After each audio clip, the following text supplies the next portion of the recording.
Id-deputat nazzjonalista Claudio Grech irrekordja bil-moħħbi laqgħa mal-qraba ta' George Farrugia fl-eqqel tal-iskandlu taż-żejt. Il-ġurnal kulħadd irrapporta kif fil-qorti Claudio Grech ammetta li ltaqa' magħhu u n-neputi ta' George Farrugia u rekordjhom mingħajr ma kienu jafu permezz tal-iPad tiegħu.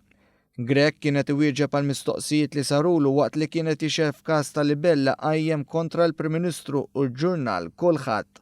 Claudio Grech fetaħ libell wara li ma qabilx mal-interpretazzjoni tal-istess ġurnal li kien irrapporta li l-laqgħa mal-aħwa Farrugia kienet saret biex issikkithom meta dawn kienu whistleblowers fil-każ tal-akbar skandlu li qatt ra pajjiżna.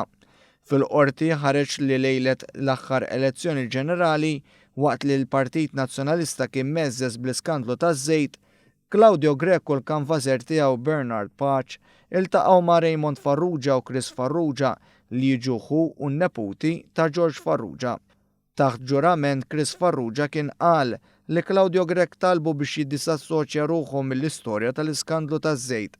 F'affidavit, in-neputi ta' George Farrugia kien qal ukoll li l-Partit Nazzjonalista flok qabeż għall-aħwa Farrugia li kienu l-whistleblowers laqgħu bil-kbir għal George Farrugia. George Farrugia kien ammetta li xaħħam fix-xiri taż-żejt u sussegwentament ingħata l-proklama mill-eks Prim Ministru Lawrence Gonzi għad-dikjarazzjonijiet li tfgħu dawl dwar l-involviment ta' Claudio Grech fl-eqqel tal-iskandlu taż-żejt, il-kap nazzjonalista Simon Busuttil baqa' qatt ma rreaġixxa dan filwaqt li Claudio Grech issa qal li rekordja laqgħa mal-qraba ta' George Farrugia iżda quddiem il-Kumitat tal-Kontijiet Pubbliċi ġaba bitqila u qal li nesa laqgħat importanti li kellu ma' George Farrugia.